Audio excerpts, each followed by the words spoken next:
Hello everyone. Unit 7 properties of bulk matter का एक और वीडियो इलास्टिसिटी सीरीज में।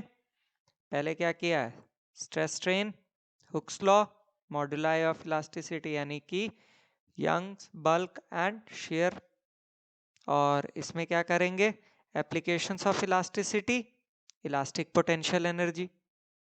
चलिए, क्या आपको पता होना चाहिए स्ट्रेस क्या होता है, रिस्टोरिंग फोर्स अपॉन एरिया।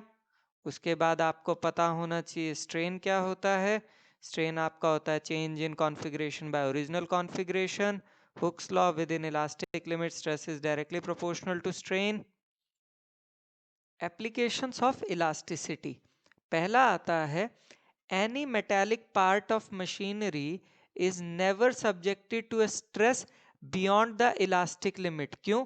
क्योंकि अगर उसके इलास्टिक लिमिट से ज़्यादा स्ट्रेस दोगे तो परमानेंटली डिफॉर्म हो जाएगा, प्रॉपरली वर्क नहीं करेगा और हमारे किसी काम का नहीं रहेगा।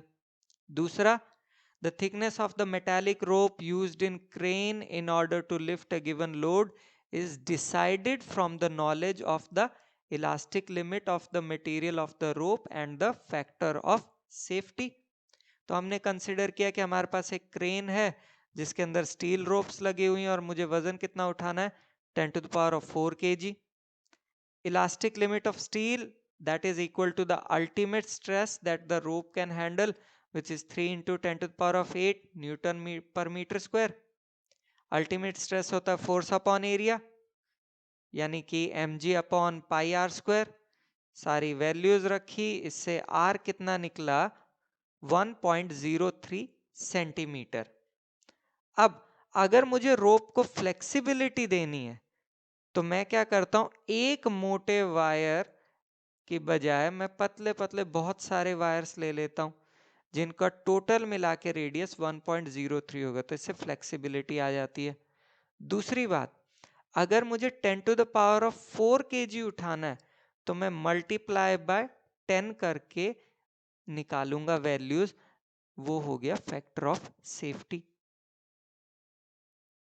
तीसरी application, bridges are designed in such a way that they do not bend or break under the load of heavy traffic, the force of winds or its own weight। तो हमने कंसिडर किया कि भाई मेरे पास एक बार है अभी ब्रिज समझने के लिए, जिसकी लेंथ हो गई L, ब्रेड्थ हो गई B और डेप्थ हो गई D। ठीक है, इस पे मैंने लोड लगाया मिडिल में, तो इसमें डिप्रेशन आएगा। ये देखो, ये आ गया डिप्रेशन। ये डॉटेड वाला ओरिजिनल था और ये डिप्रेस्ड वाला है। तो दोनों के बीच का ये जो डिस्टेंस है, ये डेल्टा कितना निकलेगा? W, this is the weight into L cube upon 4 pi B D cube. Don't worry, derivation नहीं करना है, ये एक रिजल्ट है। फर्दर जब आप कभी पढ़ेंगे तो पता कर सकते हैं कैसे आया। स्मॉल डिप्रेशन अगर मेरे को निकालना है तो उसके लिए क्या होगा? डिप्रेशन स्मॉल तब होगा जब L स्मॉल होगा और आपका Y, B और D जो है वो ज्यादा होगा, उस सिनेरियो में डिप्रेशन कम होगा। ठीक है, अब मैंने क्या किया, गिवन मटेरियल लिया जिसकी लेंथ मैंने कम ली, तो increasing the depth is more effective, यानी कि इसको इंक्रीज करना ज्यादा इफेक्टिव है इन रिड्यूसिंग द बेंडिंग। क्यों? क्योंकि delta is inversely proportional to the cube of D. ठीक है, लेकिन अगर मैं डेप्थ को इंक्रीज कर रहा हूं, unless the load is exactly at the right place, जो कि आपका एक मूविंग ट्रैफिक वाले ब्रिज में बैलेंस करना बड़ा मुश्किल है, तो ये जो आपका बार है ये बेंड कर जाता है, इसे कहते हैं बकलिंग। ये बकलिंग ही हुआ है यहाँ पे, और इसको अवॉइड करने के लिए हम क्या करते हैं, ब्रेड्थ और डेप्थ में कॉम्प्रोमाइज करते हैं और एक आई शेप्ड ग्रिडर बनाते हैं, जिससे क्या होता है कि आपका ब्रिज बेंड नहीं करेगा ज्यादा हैवी ट्रैफिक में भी। Application number 4, maximum height of a mountain on earth. तो ये हो गई माउंटेन, ये इसकी हाइट हो गई h, रो डेंसिटी हो गई material forming the mountain. Now what is the pressure at the base of the mountain? The pressure is P is equals to rho g h. ये 9th में था, अगर अभी भी नहीं आया तो हाइड्रोस्टैट्स की वीडियो देख लेना। Now for the mountain to exist, the pressure at the base of mountain should be less than the elastic limit of earth, यानी कि rho g h should be less than 3 into 10 to the power of 8, क्योंकि अगर ये pressure ज़्यादा हो जाएगा more than the elastic limit तो वो अंदर चली जाएगी, उसके एग्जिस्ट थोड़ी कर पाएगी ऑन द सरफेस। यहाँ से h निकाला, वो निकलता है लेस देन 10,000 मीटर यानी कि less than 10 kilometre. By the way Mount Everest भी 8848 मीटर यानी कि 8.8 किलोमीटर ही है, and we are talking on the earth not inside water. चलिए fifth application, a hollow shaft is stronger than a solid shaft of the same and equal material. तो ये हो गया मेरा solid shaft. The torque required to produce unit twist in a solid shaft tau is equal to pi g r to the power of 4 upon 2l। ये result है बस, सीधा इसका डेरिवेशन हमें नहीं करना है। ये हो गया आपका हॉलो शाफ्ट, इसमें भी सेम निकालना चाहे torque, so tau dash is equal to pi g r to the power of 4 minus R1 to the power of 4 upon 2l। अब हम टाउ डैश बाय टाउ करते हैं तो वो निकलता है R2 square minus R1 square into R2 square plus R1 square upon R to the power of 4। अगर दोनों ही शाफ्ट सेम मटेरियल से बनी है तो pi are square L is equal to pi R2 square minus R1 square L, यानी कि R square is equals to R2 square minus R1 square. इसकी value को पुट किया तो मेरे पास निकलता है tau dash by tau is equals to R2 square plus R1 square upon R square. अब R square was equal to R2 square minus R1 square. That means R square is less than R2 square plus R1 square, यानी कि tau dash by tau is greater than 1, यानी कि tau dash is greater than tau, यानी कि आपका hollow shaft ज़्यादा strong होता है as compare to a solid shaft. Elastic potential energy of a stretched wire, तो जब एक वायर को स्ट्रेच करते हैं तो उसके अंदर का जो इंटर एटॉमिक रिस्टोरिंग फोर्स है वो आ जाती हैं और चेंज को अपोज करती हैं। तो इन रिस्टोरिंग फोर्सेस के अगेंस्ट वर्क करना पड़ेगा और वो स्टोर होता है इलास्टिक पोटेंशियल एनर्जी की फॉर्म में। हमने कहा कि हमने एक फोर्स लगाई F, एक वायर जिसकी लेंथ L थी तो उसकी लेंथ इंक्रीज कर गई डेल्टा L से। इनिशियली रिस्टोरिंग फोर्स तो ज़ीरो थी और वो इंक्रीज कर गई F जब लेंथ आपका डेल्टा L से इंक्रीज करी, तो एवरेज इंटरनल फोर्स कितनी हो गई F/2, 0 प्लस F/2 से F/2 आ गया। Work done in the wire कितना निकलेगा, average force into increase in length यानी कि F/2 इंटू डेल्टा L।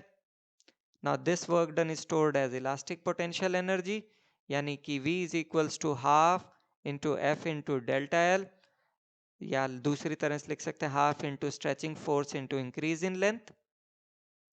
अब हम क्या करते हैं, ए एल से मल्टीप्लाई और डिवाइड करते हैं। F बाय ए होता है stress, delta L by L होता है स्ट्रेन और ए इंटू एल होता है volume.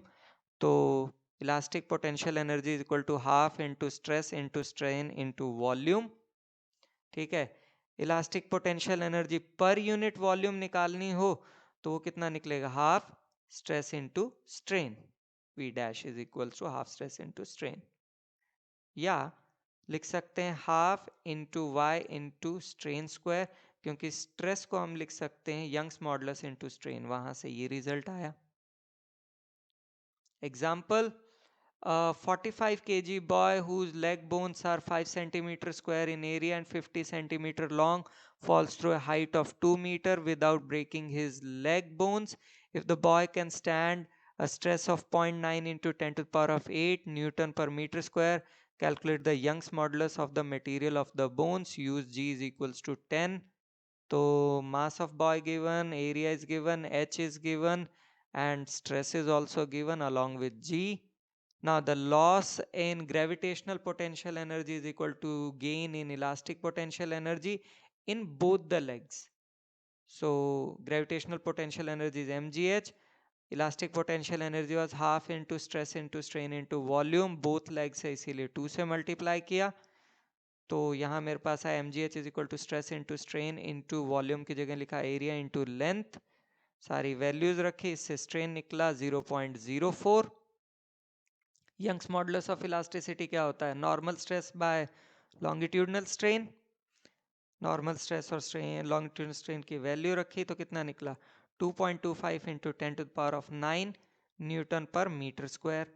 Question number 2. A mild steel wire of length 1 meter and cross sectional area 0.5 into 10 to the power of minus 2 centimeter square is stretched well within its elastic limit horizontally between two pillars.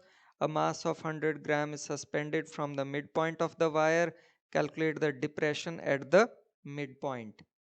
तो हमने मास को KG में convert किया, area को metre square में convert किया और total length को हम यहाँ 12 कह रहे हैं ताकि सेंटर से उसे एल एल ईच कह सके। ठीक है, अब जब मैंने इस पे वेट लगाया तो उसके कारण डिप्रेशन आ गया x जो मुझे फाइंड आउट करना है। ठीक है, increase in length of wire कितनी निकलेगी AO plus OB minus of AB। AO और OB इक्वल है तो इसे लिख सकते हैं 2AO minus of AB। AO की जगह हमारे पास आएगा under root of L square plus X square by using Pythagoras theorem और AB की जगह 2L। यहाँ हमने एल स्क्वायर कॉमन निकाला, अंडर रूट के कारण सिर्फ L बाहर आएगा। So this is 2L in bracket 1 plus X square upon L square to the power of 1/2 minus 2L। फिर हमने बाइनोमियल लगाई, कुछ भी नहीं करना, फर्स्ट टर्म वैसी की वैसी प्लस पावर को नीचे उतारा into second term then minus of 2L as such. इसको सॉल्व किया तो हमारे पास delta L comes at x square by L. अच्छा, स्ट्रेन क्या होता है? स्ट्रेन होता है change in length upon original, that's why delta L upon 2L। तो डेल्टा एल था x square by L into 2L किया तो कितना निकल गया x square upon 2L square. If T is the tension in the wire तो अगर मैं सिर्फ वर्टिकल कंपोनेंट लूँ फोर्स या टेंशन का तो इसका वर्टिकल कंपोनेंट निकलेगा टी कॉस थीटा, इसका भी टी कॉस थीटा, तो हो गया 2t cos theta and that should be equal to mg, यानी कि mg is equals to 2t cos theta या t is equal to mg upon 2 cos theta. आगे continue करते हैं, चलिए कंटिन्यू करते हैं, t is equal to mg upon 2 cos theta, this is equation number 1। अब cos थीटा अगर मैं निकालूं वो कितना निकलेगा, base that is x upon hypotenuse that is OB। ठीक है, which is x upon under root of L square plus X square. तो यहाँ से l कॉमन निकाला। ठीक है, फिर बाइनोमियल लगाई जैसे पहले लगाई थी। तो अब x square upon 2L square is very very less than 1, तो ये कह सकते हैं 1 plus X square upon 2L square की जगह भी 1 ही लिख सकते हैं, यानी कि कॉस थीटा की जगह x अपॉन एल आ गया। तो 1 से t इज इक्वल टू कितना आ जाएगा mgl upon 2x। Now stress is t upon a, यानी कि mgl upon 2x into a। Young's modulus होता है y is equal to stress by strain, stress is mgl upon 2ax, strain is x square by 2L square, यानी कि निकला mgl cube upon ax cube. यहाँ से x को हम लिख सकते हैं l in bracket mg upon a into Young's modulus to the power of 1/3। इसमें वैल्यूज रखी तो हमारे पास x निकलता है 0.01 मीटर। अदर इलास्टिक इफेक्ट्स, ये थोड़ा इंटरेस्टिंग अलग सा टॉपिक है। पहला आता है elastic fatigue, the loss in strength of a material cause due to repeated alternating strains to which the material is subjected, यानी कि धीरे धीरे उसकी स्ट्रेंथ कम हो रही है। जैसे कि रेलवे ब्रिजेस को अनसेफ डिक्लेयर कर देते हैं जब उनको काफ़ी टाइम तक यूज़ कर लिया, क्यों? इलास्टिक फैटीग के कारण क्या हो गया, उनमें स्ट्रेन ज़्यादा आ जाते हैं तो मिसहैप हो सकता है, उससे बचने के लिए। दूसरा, स्प्रिंग बैलेंस अगर बहुत ज़्यादा टाइम तक यूज़ किए जा रहे हैं तो वो इनकरेक्ट मेजरमेंट देने लगते हैं क्योंकि स्प्रिंग के अंदर इलास्टिक फैटीग आ चुका होता है। इलास्टिक हिस्टेरेसिस, यहाँ देखो ये आपका स्ट्रेस और स्ट्रेन का है, तो लोडिंग और अनलोडिंग, तो इस सिनेरियो में हो क्या रहा है, यहाँ पे आपका जो स्ट्रेन है वो स्ट्रेस से पीछे चल रहा है, इसे कहते हैं इलास्टिक हिस्टेरेसिस और इस कर्व को हिस्टेरेसिस लूप कहते हैं। और अगर स्ट्रेस और स्ट्रेन का ग्राफ देखोगे तो ये जो एरिया आ रहा है ये क्या है, एनर्जी पर यूनिट वॉल्यूम को रिप्रेजेंट करता है। Poisson's ratio, ratio of lateral strain to longitudinal strain, जब हम इसे स्ट्रेच करते हैं तो इसका लेटरल स्ट्रेन भी होता है, यानी कि इनिशियली अगर इसकी विड्थ डी थी तो अब ये कितनी हो गई, डी माइनस डेल्टा डी के बराबर हो जाती है, यानी कि sigma is equals to minus of delta D upon D, क्योंकि ऑब्वियसली कम हो रहा है, upon delta L upon L, तो ये आता minus of L delta D upon D delta L. Poisson's ratio की कोई यूनिट नहीं होती है क्योंकि it is a ratio of two similar quantities. Question number 3. Two different types of rubber are found to have stress strain curves as shown in the figure. In what ways do these curves differ from the stress strain curve of a metal wire? Which of the two rubbers A and B would you prefer to be installed in the working of a heavy machinery? Which of these two rubbers would you choose for a car tire? तो curve straight line तो है नहीं, तो slow भी नहीं हो रहा है, इसे इलास्टिक हिस्टेरेसिस कहते हैं क्योंकि रिट्रेस नहीं कर रहा है प्रॉपरली अनलोडिंग पे, पहला आंसर। रबर बी को प्रिफर करूंगा क्योंकि एरिया ज़्यादा है तो वाइब्रेशंस को ज़्यादा एब्जॉर्ब कर पाएगा, हैवी मशीनरी में तो एब्जॉर्प्शन ही ज़्यादा चाहिए। हिस्टेरेसिस लूप हीट डिसिपिएशन बताता है, तो इसमें हिस्टेरेसिस कम है तो हीट जो ऑब्वियसली कम होगी तो मिनिमाइज हो सकती है, इसलिए मैं इसे प्रिफर करूंगा। एक्नॉलेजमेंट आए गूगल एनसीईआरटी, जहाँ से जो लिया उसके लिए सबका धन्यवाद। And do watch the next video which is on hydrostatic pressure. Thank you so much.